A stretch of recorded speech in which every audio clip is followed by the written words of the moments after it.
This conference will now be recorded.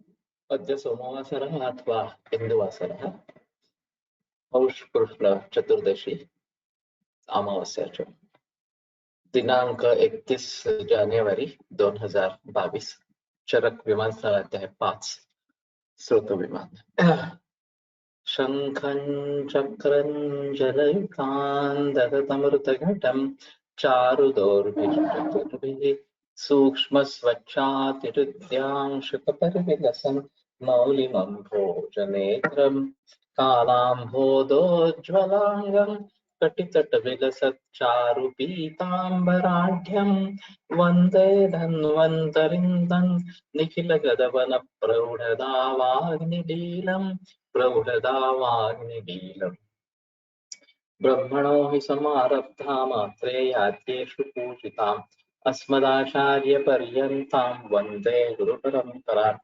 आयुर्वेदरतं वन्दे माधवाख्यं महागुरुम् आयुर्वेदामृतं सर्वं शिष्येभ्यो यः प्रदत्तवान् द्रष्टाज्ञानी दृष्टकर्मा कृतकर्मा तथैव च अध्यापको विश्वश्रेष्ठो महान् संशोधकस्तथा गुणैरेतैः समुदितैः यत्कार्यं प्रतनोति सः समृद्ध्यर्थं हि कार्यस्य वयं न प्रयतामहे सरस्वत्यै नमो यस्याः प्रसादात् पुण्यकर्मभिः बुद्धिदर्पणसङ्क्रान्तं जगदध्यक्षं वीक्षते आत्रेयं प्रथमं वन्दे आयुर्वेदजगद्गुरुम् आयुर्वेदामृतं सर्वं गृहीत्वा सुरेश्वरात् अग्निवेशादिकेभ्यो यत् प्रेक्षत मुनिसत्तमः प्रथमं तन्त्रकर्तारम् अग्निवेशं नमाम्यहम्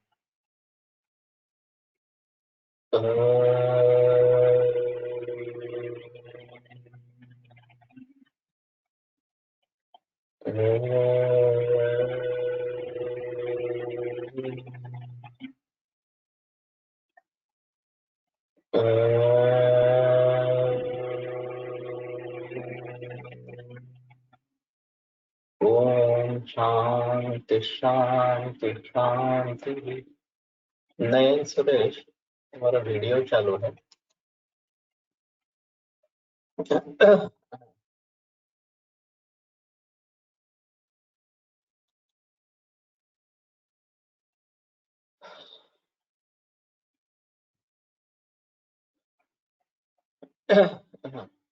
अकालयोनिगमनान् निग्रहादतिमैथुनात् शुक्रवाहिनी दृश्यन्ते शस्त्रक्षाराग्निभिस्तथा।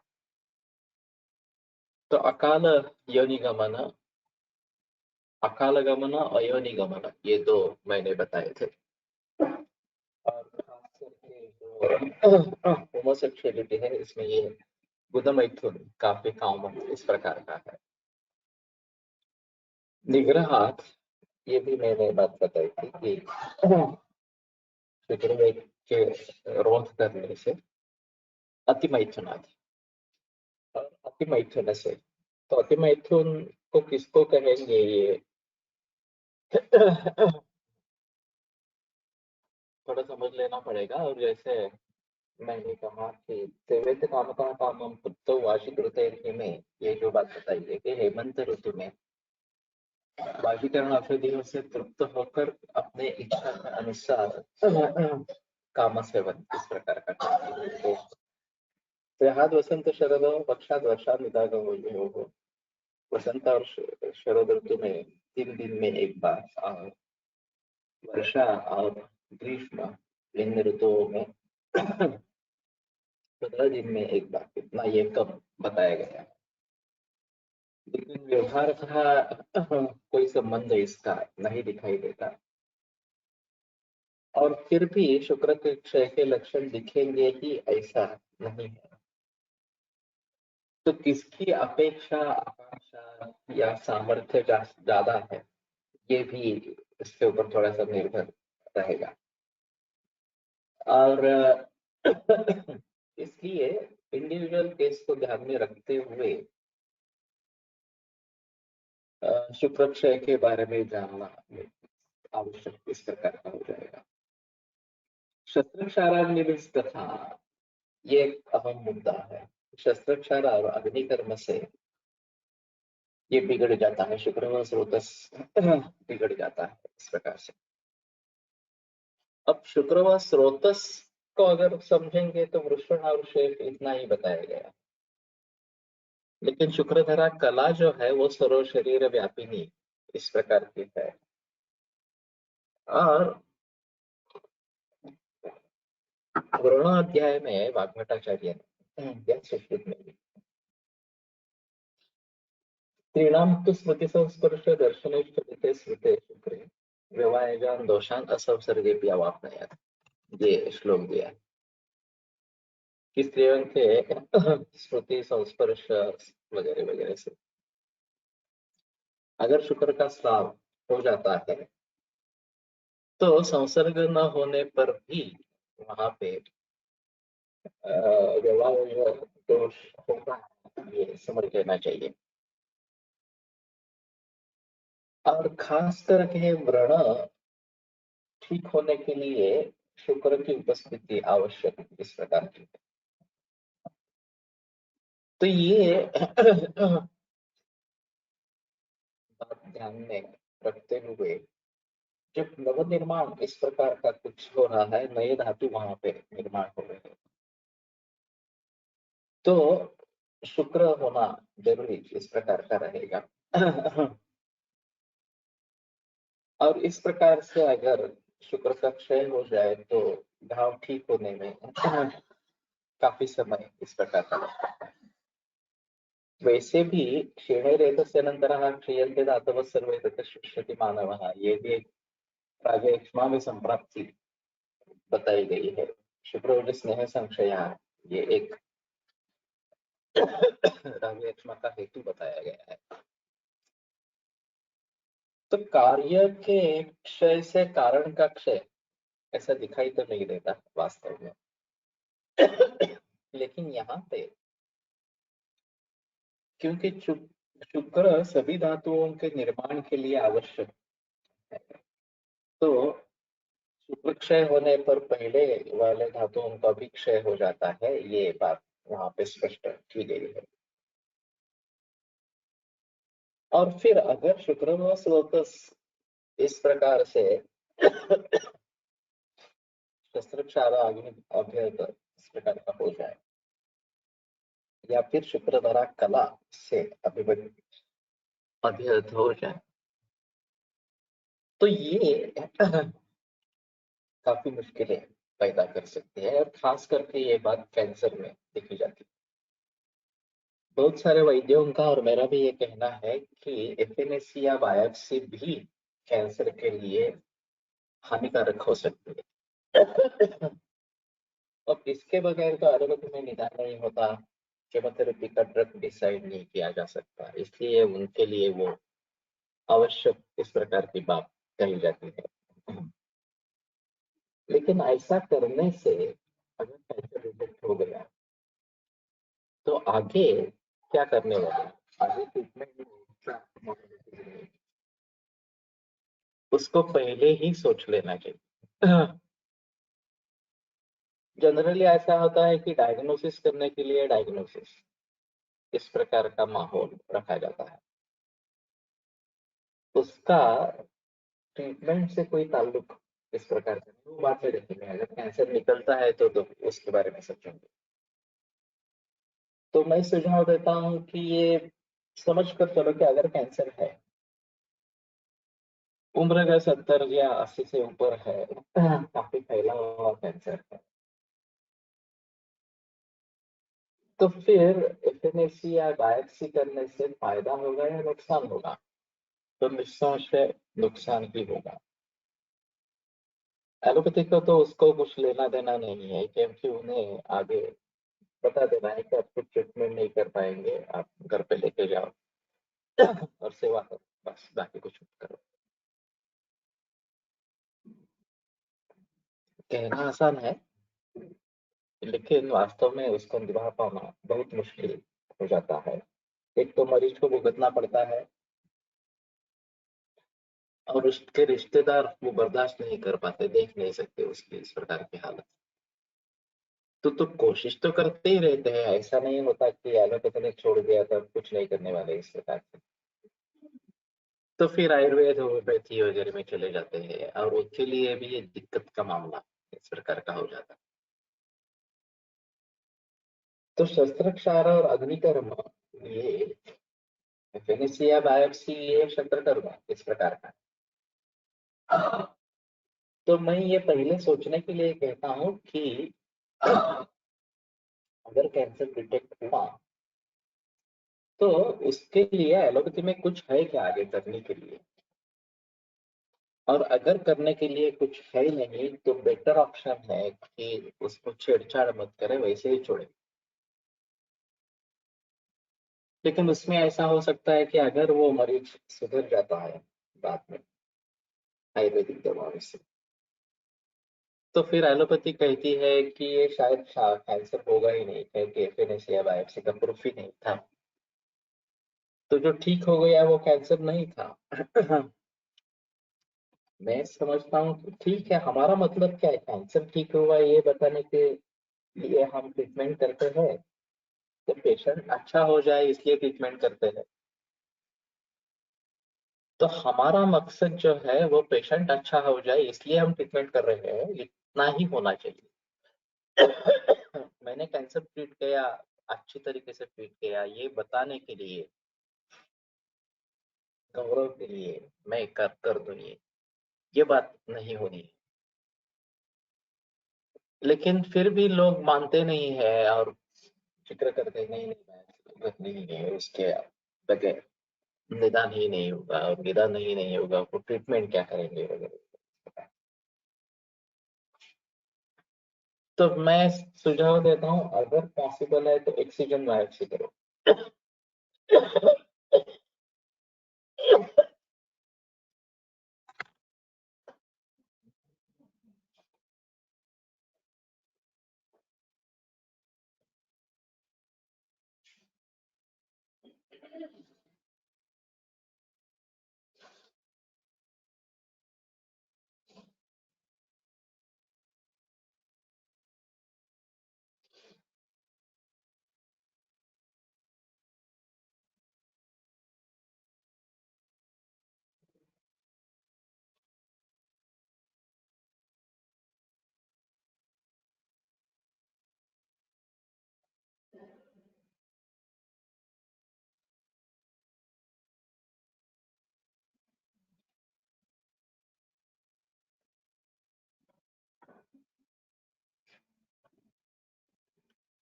एक्सीजन बायोप्सी का मतलब है कि इन टोटो ट्यूमर को निकाल देना,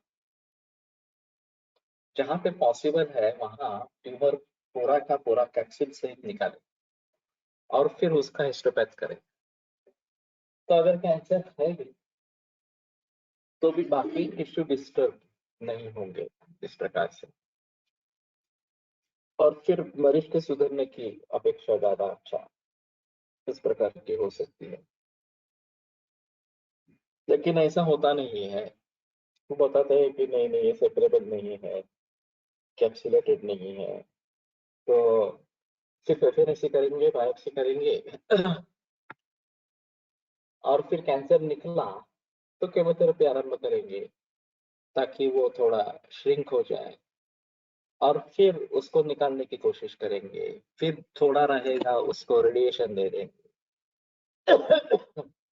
और कहेंगे कि ठीक है हमने जितना पॉसिबल है वो तो कर दिया, अब बाकी मरीज को उसके हाथ में छोड़ दो। ना कोई लाइफस्टाइल का पता है, ना कोई खाने पीने का पता है। सिर्फ इन्वेस्टिगेशंस करते रहो, फिर दोहराता है तो फिर से ये सब शुरू करो। ये पूरा सिलसिला पूरे विश्व भर में चल रहा है। तो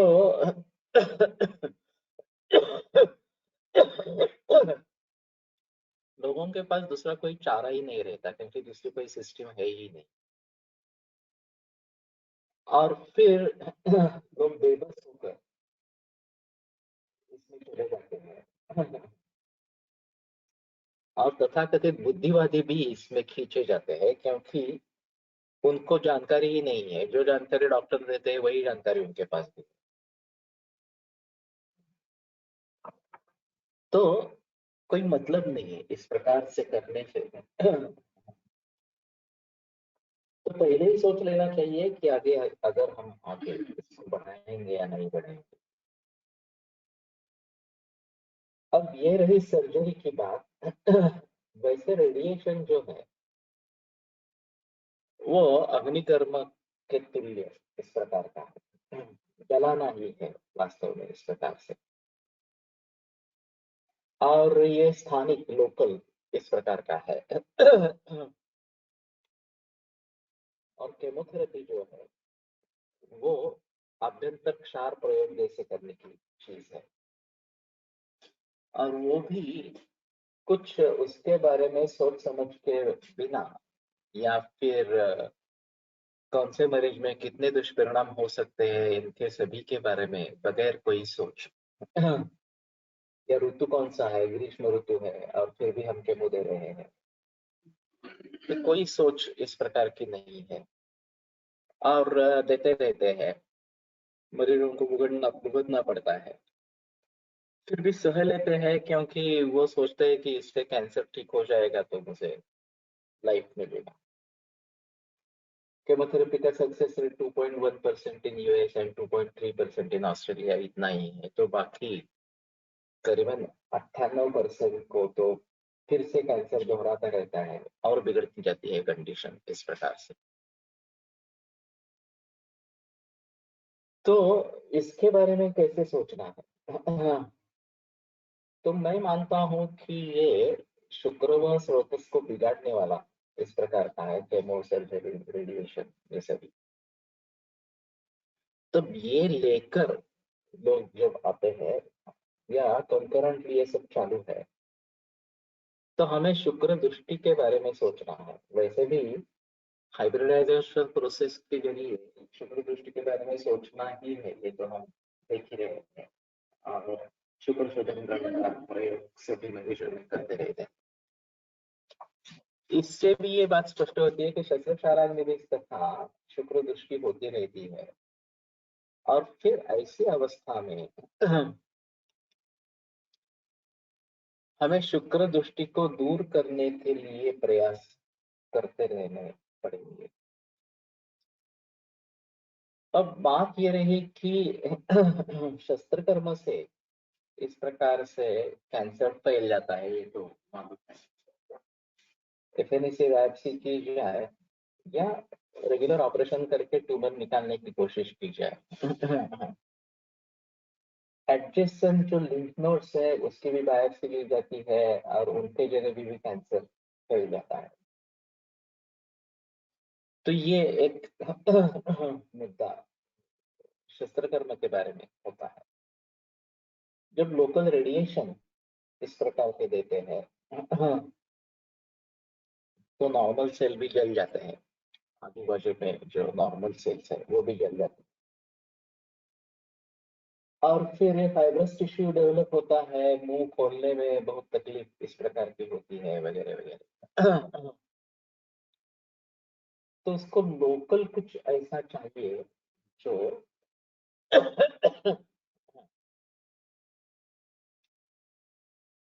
उस शुक्र की दृष्टि को कम करेगा और अग्निदग्ध जैसे चीज से उसको बचा देगा। तो मैंने कुमारी के बारे में सोचा। कुमारी अग्निदग्ध व्रणा पहा इस प्रकार की बताई गई है। तो अग्निदग्ध व्रण अच्छी है, रसायन है, शीतवीर्य है। तो मैंने अभी फिलहाल कुमारी सिद्ध गुरुत करके उसको शतदत्त गुरुत बनाना ये शुरू किया है। और वो ऊपर से लगाने के लिए जहां जहां पे रेडिएशन किया जाता है वहां ऊपर से लगाने के लिए ये बताता हूँ। शायद इसमें थोड़ा शुक्र शोधन गण का भी प्रयोग करेंगे, खास करके उशीर का प्रयोग ज्यादा अच्छा इस प्रकार का रहेगा। तो कल्क द्रव्य में उशीर वगैरह या कटफल इस प्रकार के द्रव्य, और घृत और कुमारी स्वरस चौगुना घृत ऐसा सिद्ध करके फिर उस घृतक को शतघृत में परिवर्तित करते हैं। तो शायद एक बात बनेगी कि लोकल इफेक्ट्स जो रेडिएशन के हो रहे हैं उसके जरिए कुछ फायदा इस प्रकार का होगा। अभी तो सिर्फ कुमारी का कर रहा हूँ, लेकिन ये मैं सोच रहा हूँ कि उसी सारीवादी ले सकते हैं, इसमें दुर्वा ले सकते हैं और कटफल ले सकते हैं।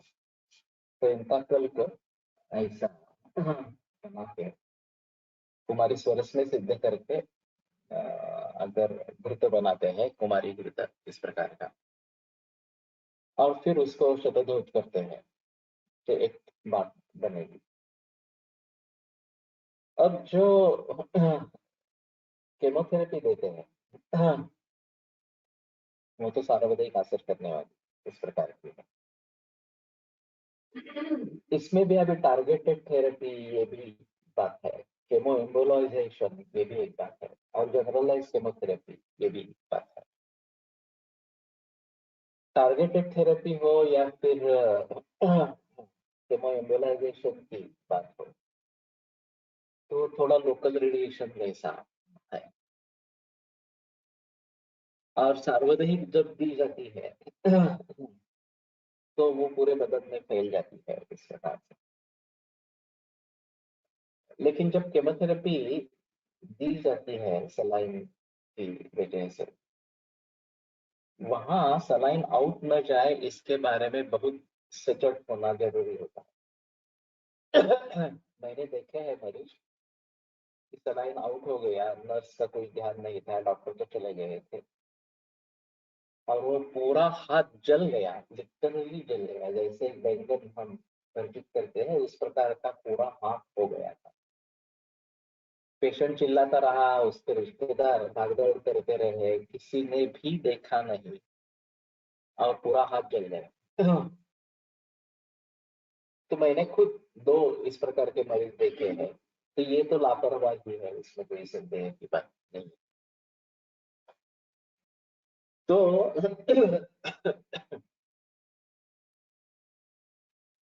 इस प्रकार के केमोथेरेपी के जरिए जो नुकसान होता रहता है उसको कैसे करेंगे, ये थोड़ा सा मुद्दा रहेगा। अब जैसे यहाँ पे टारगेटेड थेरेपी आ गई है केमोथेरेपी में, वैसे हमारे शास्त्र में भी टारगेटेड काम कर सकते हैं औषधियों के बाद।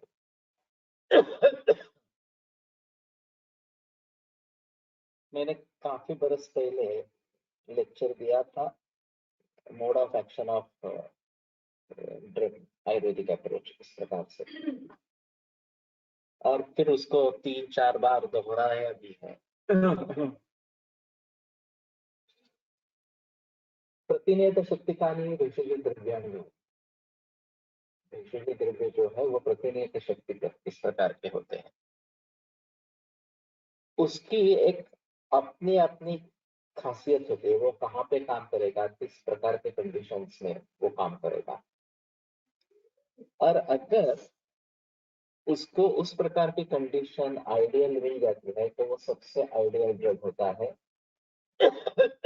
उस अवस्था में, उस रोग। और ऐसा बहुत ही कम दिखाई देता है, लेकिन होता है। कोलटकर सर के मैंने जो 3 केसेस बताए थे कि एक में केवल लाक्षा का प्रयोग किया था और 1 किलो वजन बढ़ा था, केवल ताप्यादिलो का प्रयोग किया था हर रोज 1 किलो, उससे भी 1 किलो वजन रोज बढ़ा था, और स्वर्णमाला वसंत का 1 डोज हर रोज 1 ही गोली, बाकी कुछ दवा नहीं, ऐसा ही वजन बढ़ा था। तो परफेक्शन ये जो बात है, ये अगर होती है तो एक ही ड्रग से काम चलता है, ज्यादा द्रव्य लेने की जरूरत इस प्रकार की। लेकिन ये अगर नहीं कर पाते इस प्रकार से इतना टारगेटेड, तो फिर बहुत सारे द्रव्यों का प्रयोग हम करते रहते हैं, और सिर्फ द्रव्यों का प्रयोग होता है, विभिन्न अभिन्न अनुपान का भी प्रयोग होता रहता है। तो ऐसी अवस्था में हमारा द्रव्य विशिष्ट जगह पर पहुंच जाए, ये हम कैसे सोचेंगे? तो चरक सिद्धि स्थान पढ़ रहे थे, सिद्धि स्थान नहीं, मेरे ख्याल में 30वां वाक्य है, चिकित्सा स्थान का 30वां वाक्य, जिसमें स्तन्य दोषों के लिए कुछ बताया था, गोबन का योग इस प्रकार से, वचा प्रियंगवादी। तो डक्टल सेल कार्सिनोमा काफी कॉमन इस प्रकार का है। तो मैंने ऐसा सोच लिया कि इस पर्टिकुलर योग में स्तन्य दृष्टि को दूर करने के लिए कुछ खास इस प्रकार का है, जो काढ़ा बताया गया है वो वमन के लिए एक्चुअली बताया गया है। तो उसमें दोष दूष समूर्छना भंग करने का सामर्थ्य है, उस प्रकार की जो दोष दूष समूर्छना है उसको। तो इसको अगर हीरक के साथ जोड़ देंगे तो समूर्छना भंग होगी, और फिर कैंसर पर काबू पा सकेंगे। तो तब से वचा प्रियंगवादी योग मेरे रेगुलर में है, खास करके डक्टल सेल कार्सिनोमा के लिए मैं प्रयोग करता रहता हूँ। तो इसी तरीके से चाहे लिवर का कैंसर हो, चाहे कोलन का हो, चाहे यूटेराइन हो, ओवरियन हो, ब्रेन हो, कुछ भी हो इस प्रकार, हम उस अधिकरण में जाकर किन दवाइयों का प्रयोग होता है ये अगर समझने की कोशिश करेंगे, और उसके साथ में हीरक वैक्रांत वगैरह या शुक्र जोड़ देंगे, तो ये बात हो सकती है कि हम टारगेटेड काम कर सकेंगे, उस पर्टिकुलर कैंसर के लिए वहां जाकर संप्राप्ति भंग करने का काम कर पाएंगे। दोषः स्वतः क्रियांतरेण वा निवर्तते, दोष खुद ही निवृत्त हो जाता है या उसकी दूसरी चिकित्सा से दूर हो जाता है।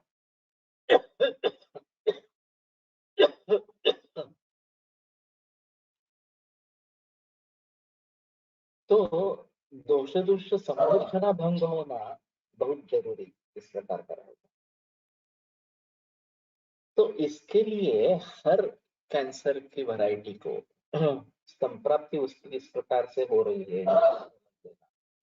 इस प्रकार का रहेगा, और उस संप्राप्ति को भंग करने के सक्षम जो भी द्रव्य होंगे उनके साथ में अगर ये हीरक वगैरह का प्रयोग करते हैं, तो शायद बात बनती है कि हम टारगेटेड थेरेपी जैसे काम कर सकेंगे, और वहां पहुंचकर फिर हमारा जो इच्छित है वो सिद्ध कर सकेंगे।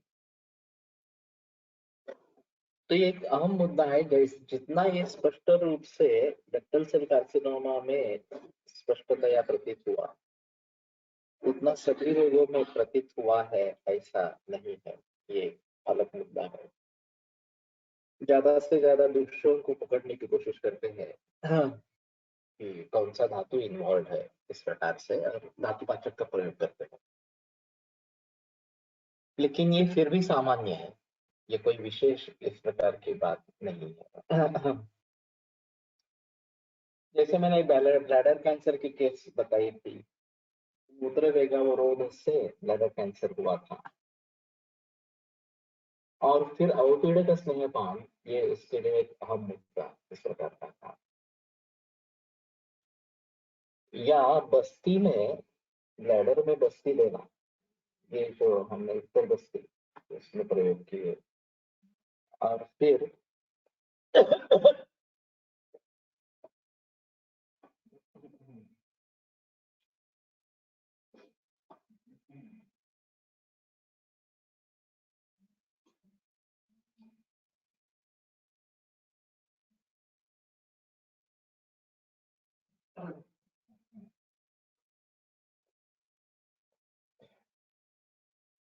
वरुणादिगण क्वाथ से सहचरते का अभ्यंतर बस्ती के लिए प्रयोग किया था और उसका मसल इन्वेजिव था। ब्लैडर निकालने के लिए कहा गया था। ब्लैडर बच गया, पेशेंट भी सुधर गया और ये काफी पुरानी है।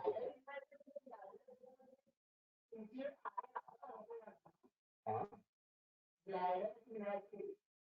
मसल इन्वेजिव मसल्स मध्ये शिरल्यावर तिथून तो पेरिटोनियम मध्ये जाऊ शकतो.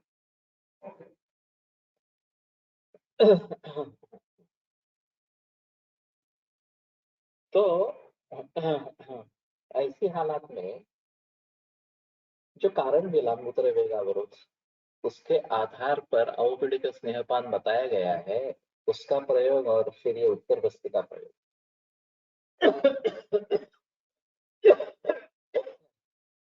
इसके जरिए उसको रोगोमुक्त भी कर पाए और ब्लैडर भी बच गया।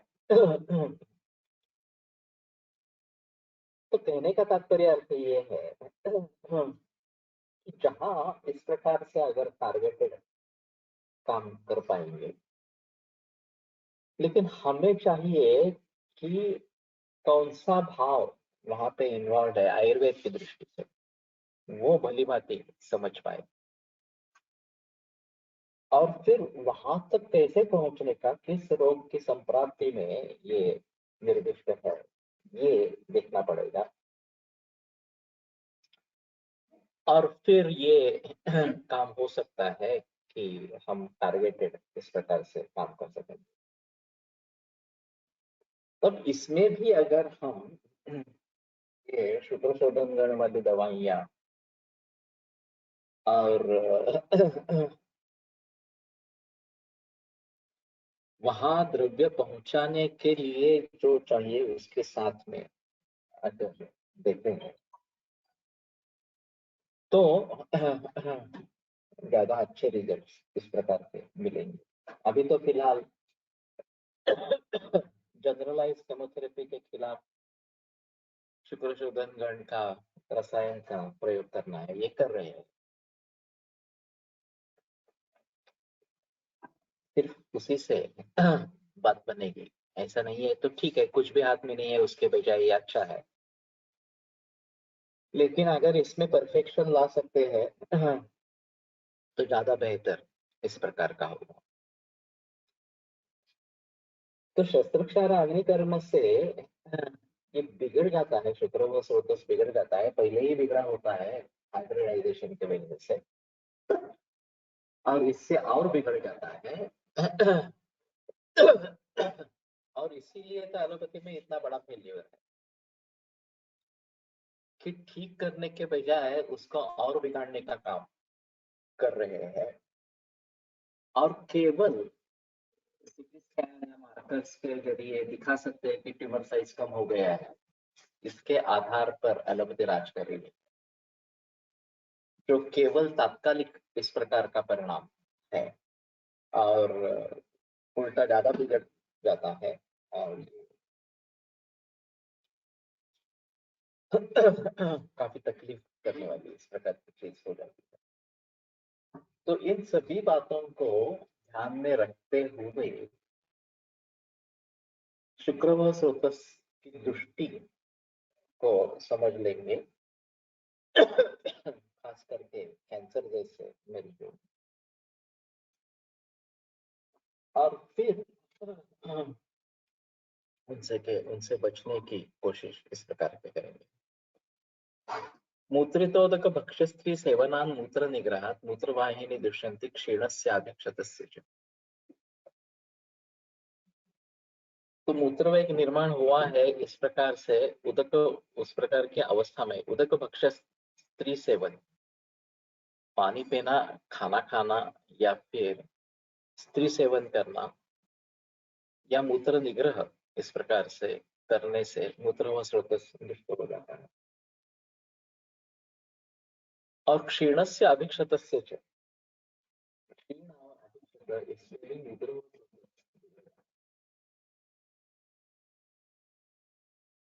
तो मूत्र वेगावरोध इस प्रकार की स्थिति हो जाती है। और अनुत्सृज्य मलमूत्र, मूल और मूत्र का त्याग करके बिना अगर हम कुछ सेवन करते हैं तो ये दृष्टि वैसी ही रह जाती है, ये पूरे बदन में फैल जाती है इस प्रकार से। तो ये एक अहम मुद्दा इस प्रकार का रहेगा।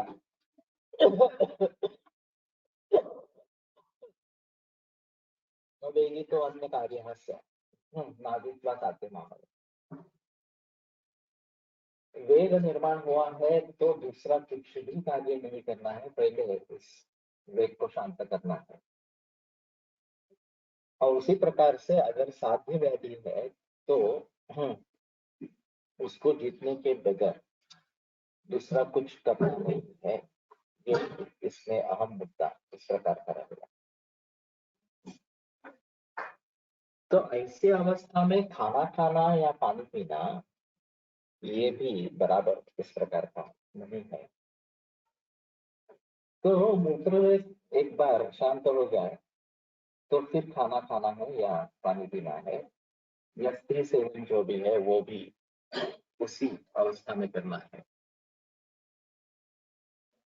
और इस अवस्था में मूत्र निग्रह अगर करना पड़ता है या हो जाता है तो वो भी मुश्किल इस प्रकार की बात होती है। अभी जब हम सफर करते हैं तो ये मूत्र वेगावरोध का सिलसिला होता रहता है और खास करके औरतों के लिए ये बहुत बड़ी समस्या इस प्रकार की होती है। लंबा सफर हो और कहीं इस प्रकार की सुविधा नहीं है तो मूत्र वेग को रोकना ही पड़ता है इस प्रकार से। और ये लॉन्ग स्टैंडिंग हेतु बन सकता है। तो ये समझ लेना भी जरूरी है और उसका परिहार बताना, उसको टालने के लिए कहना ये भी जरूरी है। क्षीणस्य अधिक्षतस्य च, इसका मूत्र से क्या संबंध है, इसके बारे में मैं भी सोच रहा हूँ, लेकिन कुछ अच्छी तरीके से सामने उसका एक्सप्लेनेशन नहीं आ रहा। तो क्षीण अगर व्यक्ति है धातुओं का क्षय इस प्रकार का है तो इसमें सरक्त मूत्र परिवर्तन होना ये पॉसिबिलिटी ज्यादा इस प्रकार की रहती है और मूत्र व स्रोतस खास करके बिगड़ता है ऐसा कहना। मूत्र कुछ और खांसी इनका एक संबंध रहता है और मूत्र कुछ ज्यादा बढ़ता है तो खांसी बढ़ जाती है। इसमें भी सरक्त मूत्र ऐसा है तो विधान का प्रयोग बताया गया है। तो ब्रूहण की अपेक्षा है इस प्रकार की स्थिति में क्षीण अवस्था में। तो इसका मूत्र व स्रोत से क्या संबंध है ये थोड़ा देखना पड़ेगा। और अभिक्षत का मतलब क्या लेंगे ये समझने का रहेगा कि कोई भी किसी तरह का भाव हो कहीं भी, पुरुषत्व तो कॉमन है लेकिन दूसरे किसी तरीके का भी अगर भाव हो तो मूत्र व स्रोत बिगड़ सकता है, ये मुद्दा यहाँ पे बताया गया है। तो शायद उसको थोड़ा ध्यान में रखें और संबंध ढूंढने की कोशिश करेंगे कि ये क्यों इस प्रकार का होगा। तो क्षीण अल्पमेधस का अल्पक्लेद मूत्र व स्रोतसा या अल्पक्लेद युक्त मूत्राने क्षरण होईल।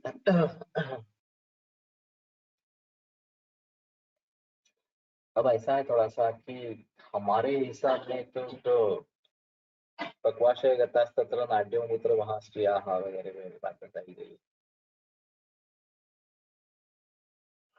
तो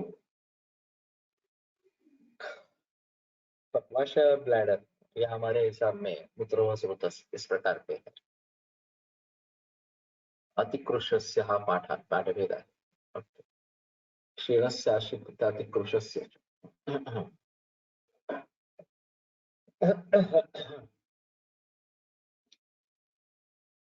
तो क्षीण धातुक्षय जन्य विकारों में मूत्र ये हो जाता है, अफेक्ट हो जाता है, ऐसा थोड़ा सा रहेगा। एक थोड़ा राजयक्ष्मा की संप्राप्ति ध्यान में रखते हुए बलम तस्य ही विड्बलम सर्वधातु क्षयातस्य बलम तस्य ही विड्बलम धातु क्षयात्मक वात प्रकोप ये तो है, वात प्रकोप तो है। तो जैसे पुरुष एक घनमल पुरुष द्रवमल मूत्र ये जो बाइफर्केशन है पुरुष के बारे में ज्यादा संबंध बताया गया है, मूत्र के बारे में वहां पे डायरेक्ट ज्यादा बताया नहीं गया। या तो शायद ये बात हो सकती है कि राजयक्ष्मा की संप्राप्ति को ध्यान में रखते हुए मूत्र बिगड़ जाता है इस प्रकार से, और फिर उसको ठिकाने लाने के लिए राजयक्ष्मा की चिकित्सा करनी चाहिए, ऐसा थोड़ा सा इसमें रहेगा। शुक्र क्षय में भी तोदोत्यर्थम वृषणयोः मेढे धूमा इति वच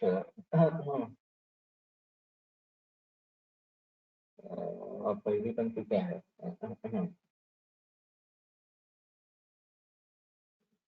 शुक्र शिरा प्रसिद्ध चित्रम शोभितमेव कि शुक्र का क्षय होगा तो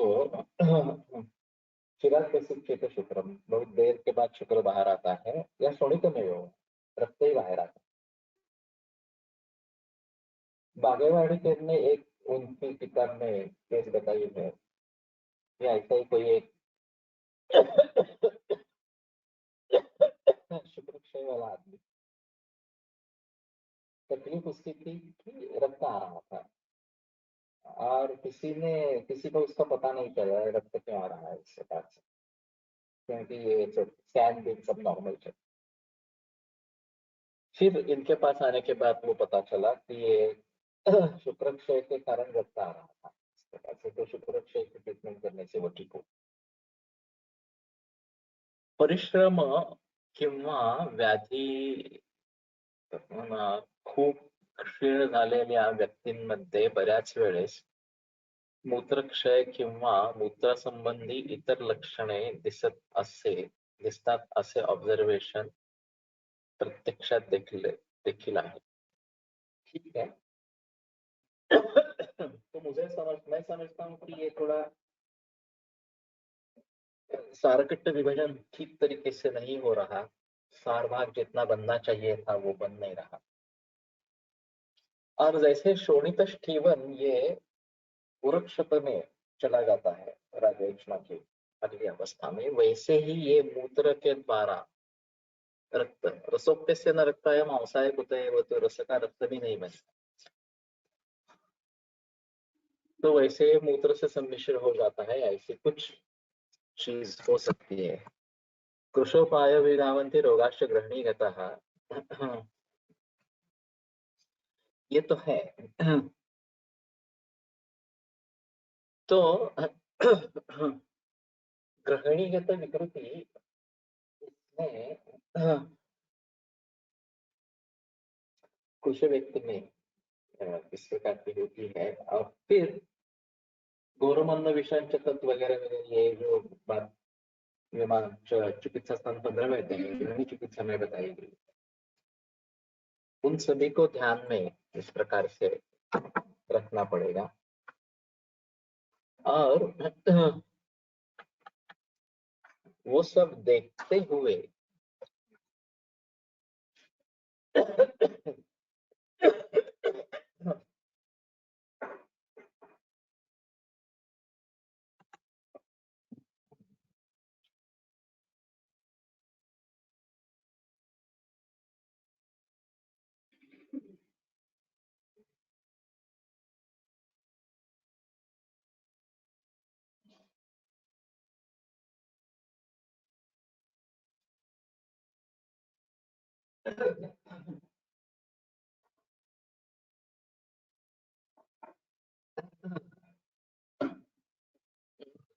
मेरी शुरू के प्रैक्टिस में मेरे पास केस थी, कृष्ण व्यक्ति थी, प्रवाहिता की तकलीफ थी और ये बार बार जाना पड़ता था, स्टैंड वाला रहता था, भूख नहीं लगती थी।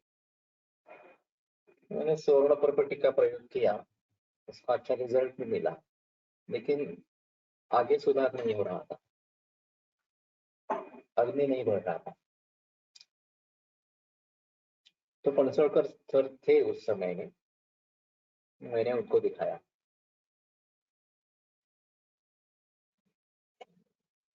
तो शुष्क इस प्रकार का था।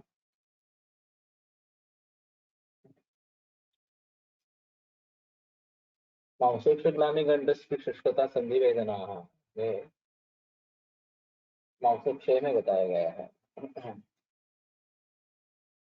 और मांसपिच्छ ये शुक्र सार में कहा गया है। तो इस प्रकार से अगर शुक्र का क्षय हो रहा हो तो फिर शुष्क के लक्षण दिखाई देता है।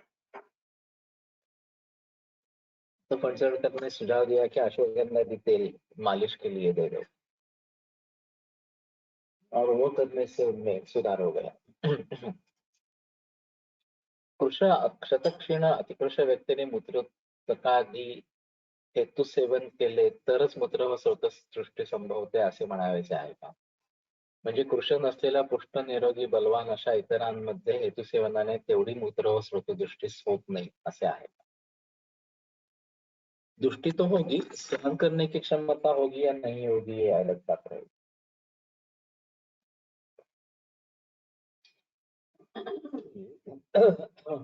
अगर व्यक्ति कृष है तो वो सहन नहीं कर पाएगी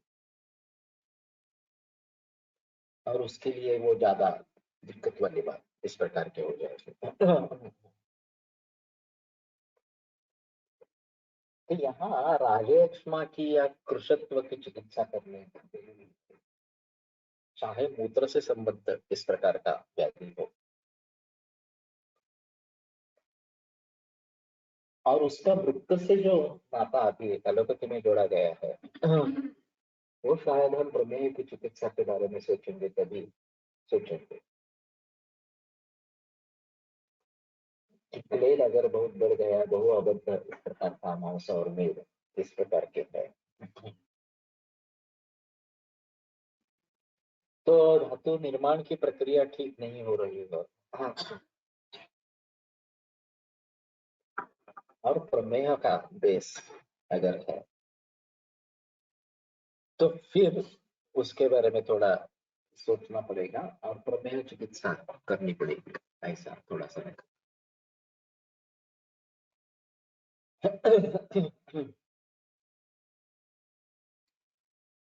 तो ठीक है, मैं मानता हूँ कि इसके बारे में थोड़ा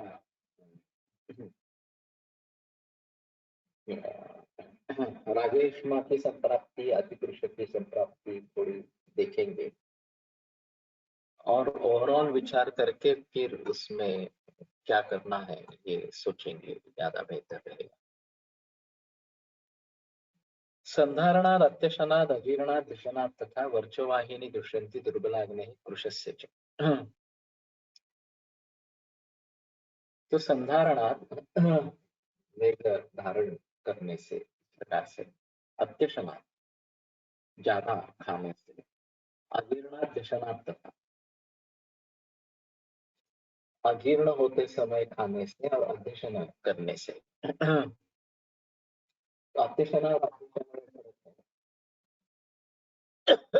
अत्यशन में एक ही समय में ज्यादा खाना खा लेना और अध्यशन में खाना खाने के बाद पुनः खाना खाना, इस प्रकार से।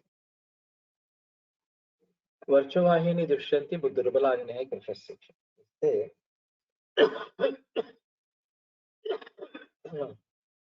पुरुष व स्रोत की दृष्टि हो जाती है और दुर्बलाग्नि और पुरुष इनमें भी पुरुष व स्रोत की दृष्टि हो जाती है। तो संधारण ये पहला हेतु बताया गया कि पुलिस वेग का धारण इस प्रकार से अगर करेंगे, बार बार करने की आदत पड़ जाए। और बाकी 3 तो खाने से संबंध है। कि ज्यादा ही खा लिया इस प्रकार से, या खाने के ऊपर खाना फिर से खा लिया इस प्रकार से। और अजीर्णाधिशय जो हम बताते हैं, ये शायद अजीर्ण में खाना खाना और अतिशय में अलग अलग मानेंगे, अच्छा रहे। जो बात बताई गई है निर्णय में विजित है, पहला अन्न पचन होने के बाद ही दूसरा सेवन करें। अजीर्णित भुंजानस्य, इसमें विमानस्थान दूसरे अध्याय में काफी इसके बारे में बहस की गई है। तो पूर्वम अपरिणतम, पहला जो अपरिणत इस प्रकार का रस है, उसमें उत्तर रस उत्तर सर्वाने व दोषांतरपोपयत्याशु, ये जो संप्राप्ति वहां पे बताई गई है, ये सभी पूरे समाज में इस प्रकार की विकृति है। क्योंकि अभी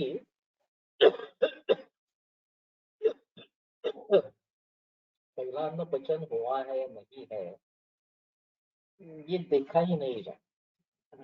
खास करके अजीर्ण सायम आशय तो प्रातराशो ही दूसरे, ये बात बताइए। सायंकाल का खाना अगर उसका पचन नहीं हुआ है, तो सुबह का खाना निश्चित रूप से बिगड़ जाता है। इसलिए उद्गार शुद्धि उत्साह वेगोत्सर्गो यथोचिता लघुता पिपासा निर्णहारस्य लक्षणम, ये जो बात बताई गई है, उसको ध्यान में रखते हुए पहला अन्न पचन हुआ है नहीं है ये देखकर उठना है। और भली भांति वो पचन हो जाए ऐसा ही देखना चाहिए, और फिर भी ब्राह्म मुहूर्त पर तो उठना। नहीं तो अच्छी बात है, भरपूर खाना खाएंगे, देर से उठेंगे, क्योंकि कहा गया है कि जब तक खाना पचन नहीं हुआ तब तक उठना नहीं है। तो ये भी बात नहीं है, ब्राह्म मुहूर्त पर ही उठना है, लेकिन खाना अच्छी तरीके से पच गया हो, ऐसी स्थिति हो। और फिर लघुता है, क्षुत पिपासा है, उत्साह वृद्धि है, ऐसी अवस्था में खाना खाना चाहिए। प्रसृष्टे विन्मूत्रे हृदयसे विमूले दोषे स्वगते विशुद्धे चोत्कारे विक्षुतोपगमने वाते अनुसरति, ये जो बात वाग्भट ने बताई है। उन सभी बातों को ध्यान में रखते हुए खाना कब खाना है, कितना खाना है, कैसे खाना है, वही सभी बातें डिसाइड कर। तो इन सभी बातों को ध्यान में रखते हुए पूरी सेवा स्रोतस्थ दृष्टि हो रही है, ये समझ लेना चाहिए। कॉन्स्टिपेशन ये बहुत बड़ी समस्या पूरे विश्व भर में है, और फोर्सफुल उसको दूर करने की दवाइयों की भी रेंज है। बहुत सारी दवाइयां पूरे विश्व में प्रचलन में, उसके विज्ञापन भी रेगुलर रूप से आते रहते हैं। लेकिन मूल रूप से अगर इस समस्या का हल होना है, तो गहराई में जाकर थोड़ा देखना पड़ेगा, पूरी लाइफ स्टाइल देखनी पड़ेगी। खड़ीवाने वैद्य ने किताब पब्लिश की थी, मलावर के नाम से, काफी बड़ी चौड़ी किताब है प्रकार से, और बहुत सारे वैद्यों के लेख छपवाए थे इसमें। मेरा भी एक लेख है इसमें। हाँ, अभी मालूम नहीं मुझे कहाँ है। लेकिन कहने का तात्पर्य अर्थ ये है कि यहाँ ज्यादातर संबंध पचन का ही है। जैसे फल अपने आप परिपक्व हो जाने पर गिर जाता है, इसी प्रकार जो आहार इस प्रकार का लिया गया है, वो अच्छी तरीके से परिपक्व होने से, सार्वत्रिक विभाजन होने से अपने आप बाहर निकल आता है। उसके लिए कुछ करने की जरूरत नहीं पड़नी चाहिए। लेकिन ये जरूरत पड़ रही है तो मतलब है कि ये इस तरीके से नहीं हो रहा, पचन ही इस तरीके से नहीं होगा, और इसके लिए बहुत सारे कारण हैं। उन सभी कारणों को ध्यान में रखते हुए उनको दूर कैसे करेंगे ये सोचना है।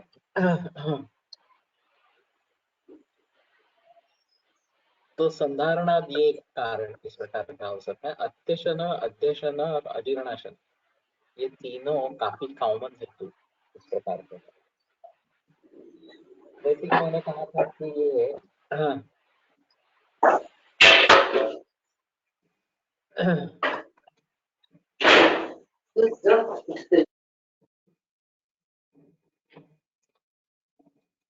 जब हेल्दी वॉलंटियर्स को हमने खिचड़ी, शक्कर और पानी दिया था और सभी ने ज्यादा ही खाया, तो कहने का तात्पर्य अर्थ ये है कि एक तिहाई घन, एक तिहाई द्रव और एक तिहाई व्यतिरिक्त रखना है, इतनी ही आवश्यकता खाने की है। सुभाष पालेकर ने भी एक बार कहा था कि पहले वो नाश्ता, लंच और डिनर करते थे, फिर उन्होंने नाश्ता छोड़ दिया। फिर वो बोल रहे थे कि मैं 2 भाकरी खाता था, अब मुझे लगता है कि नहीं, एक ही भाकरी मुझे काफी है। 2 खाने की जरूरत नहीं। तो मैंने अभी वो भी कम कर दिया।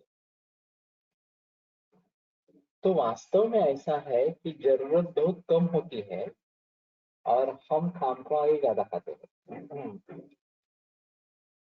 तो फिर पचन नहीं होता, और पचन नहीं होता तो ये सभी प्रॉब्लम्स शुरू हो जाते हैं। तो इन बातों को ध्यान में रखते हुए ये अजीर्ण, अत्यशन वगैरह सभी जो हेतु है, अजीर्णाशन वगैरह, इन सभी को टालना ही उचित इस प्रकार का है।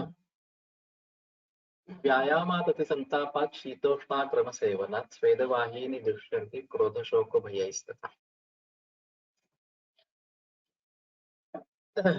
व्यायाम से, यहाँ व्यायाम जो है वो ज्यादा व्यायाम, अयोग्य पद्धति से किया जाने वाला व्यायाम, ये सब बातें ध्यान में रखनी पड़ेगी। उसके जो नियम है वो मानकर अगर व्यायाम किया जाए और जिस व्यक्ति में उचित रूप से किया जाए तो ठीक है। अति संताप, अति संताप करने के कारण कि शायद अग्नि के संपर्क से संताप हो गया हो, या क्रोध के जरिए पूरे शरीर का संताप हो रहा हो, इस प्रकार से तेन प्रज्वलितम आत्मानं मन्यते, जैसे कुछ जल रहे, इस प्रकार की स्थिति होती है। शीतोष्णाक्रम सेवन, शीतोष्ण का अक्रम सेवन, जो सही तरीका है वो छोड़ के गलत तरीके से शीत उष्ण का सेवन करना। अब सही तरीका क्या है इसके बारे में ज्यादा कुछ निर्देश नहीं है। एक निर्देश आया है कि शीतोष्ण क्रम से वैसे स्वेदवस रूपस बिगड़ जाता है। जैसे नेचुरोपैथी में कहा जाता है कि नहाते समय ठंडा पानी गर्म पानी, ठंडा पानी गर्म पानी, ऐसा अल्टरनेट करते रहे तो सर्कुलेशन अच्छा होता है, ऐसा उनका कहना है। हमारे हिसाब में तो ये बराबर नहीं है। मैं मानता हूँ कि अगर ठंडी का मौसम है तो थोड़े गुनगुने पानी से शुरू करके पानी का टेम्परेचर बढ़ाते जाए, और अगर ग्रीष्म ऋतु है तो थोड़े गुनगुने पानी से शुरू करके और ठंडे पानी तक आ जाए, इस प्रकार से। फिर हमें रिजल्टेंट क्या चाहिए वो बात ध्यान में रखते हुए करेंगे तो ये अक्रम सेवन नहीं होगा, अक्रम सेवन। लेकिन इसके लिए भी ग्रंथों में स्पष्ट रूप निर्देश कहीं पे नहीं है, ये मेरी खुद की सोच है। तो अक्रम सेवन क्या है ये देखना इस प्रकार का पड़ेगा। अब डेजर्ट बाद में शीतवीर्य होता है, और शुरू में सूप लेते हैं, एपेटाइजर लेते हैं। ये भी एक तरीके से आक्रमण सेवन है, इस प्रकार का है। तो शुरू में अग्नि अच्छा है, हमारे यहाँ तो खाना भूख लगने पर ही खाना खाना, ये एपेटाइजर की संकल्पना जो है कि थोड़ा उद्दीपित करेंगे और फिर खाना खाएंगे और फिर बाद में डेजर्ट खाएंगे। ये पाश्चात्य तरीका है, वो हमारे हिसाब में ठीक नहीं है। तो अंत में कटुतिक्त कषाय रस होना, उष्णवीर्य होना, ये ज्यादा अच्छा रहेगा। बाद में तुरंत बाद में कफ का प्रकोप है खाना खाने के बाद। तो शुरू में भी उष्ण ही होना है, वो अलग बात है। अगर हम आइसक्रीम या अन्य कुछ चीजें जो है वो शुरू में खाते हैं, ठंडा है, तो वो भी हमारे हिसाब में वास्तव में अच्छा नहीं है। गुलाब जाम वगैरह ऐसे कुछ गर्म है और गुरु है, मधुर है, वो खाएंगे तो ठीक रहेगा, वो बात में नहीं लेंगे। तो शीतोष्ण क्रम सेवन ये क्या है, ये थोड़ा देखना इस प्रकार से पड़ेगा। और फिर आगे बढ़ना। ठीक है, आज यही रुकते हैं। आज दोपहर में अमावस लगने वाली है, तो कल का लेक्चर नहीं होगा, बुधवार को फिर से मिलेंगे। हाँ, सूर्योदय आज चतुर्दशी है। आयुर्वेद प्रकांड निगदित इह शल्यतंत्र प्रधानः शिष्टेभ्य शाश्वतोऽयं निखिल जन कृपा व्याप्त चित्तेन आयुर्वेदस्य वाञ्छन् पुनरपि भुवने ताञ्च सुष्ठु प्रतिष्ठा श्रेष्ठं धन्वन्तरिं तं प्रणमति च सदा वैद्यवर्गो हि नूनम् वैद्यवर्गो हि नूनम्।